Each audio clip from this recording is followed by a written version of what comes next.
All right, let's get right to the chase here. Here's the thing I do not understand about Christians, and this goes for you as well, Luke. Why is it that a group of people, a demographic, that is so hell bent on trying to proclaim the sins of others, fall back into sin so often? I've never really understood this. Why is it that every time y'all try to argue anything, the first step you take is to lie about that subject? Just look at your posts. They are nothing but straight up deception. And, I really never understood that because, correct me if I'm wrong, but is it lying a sin? How do you think you're going to be judged for the sins that you have partaken in? I really wonder, Luke, how do you feel about that? I mean, and here's the thing, okay?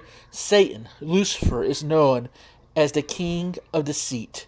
What is a lie but a deceit? Therefore, your nature is of no difference, from Satan, from your big enemy. You act the same as him. You are no different in nature than Lucifer.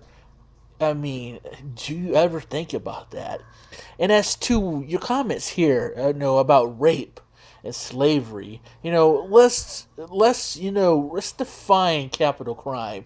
A capital crime is one in which, if you partake in it, you receive capital punishment, i.e., death via execution. Uh, People who raped in the Old Testament did not receive capital punishment. No, instead, they either had to buy off their victim, or in many cases, after a payment was made, they will receive their victim of rape, as their bride. What kind of sick morality is that? What type, of conscience fault would allow one to say, yes, if you rape my daughter, you may have her as your bride? And to think that's perfectly fine because God says so. That is a sickening proposition, Luke. Any way you want to look at it, that is a disgusting lack of morale. And then as to slavery, how the hell can a Christian in good faith defend slavery? Here's the thing I never understood, and I hate the argument that creationists and Christians use all the time, that slavery was good for the people that were enslaved. I see this a lot when it comes to the African slave trade. Oh, it is good that we enslaved them because we introduced them to Christianity, as if having their culture ripped from them, their language, their children being dragged across an ocean, just to be forced to work until their fingers bled and the soles of their feet fell off, while they're being beaten and having their children ripped from them and their families torn apart.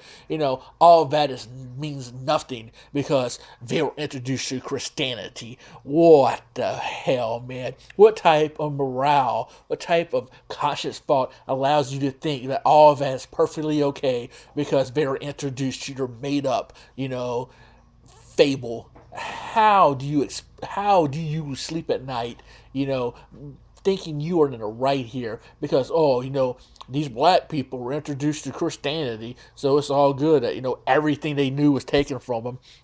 And the thing about it, like, you people want to turn around and say, oh, Darwin was a racist. When y'all are the most racist people ever, you believed that your culture, your religion was superior to others to the point where you enslaved them and enforced it upon them. That is the most egregious crime of all time. That is a cancer against humanity. And really, at the end of the day, the acts that Christians have parlayed in through, the last 2,000 years, that's the only thing they can really be defined as cancerous.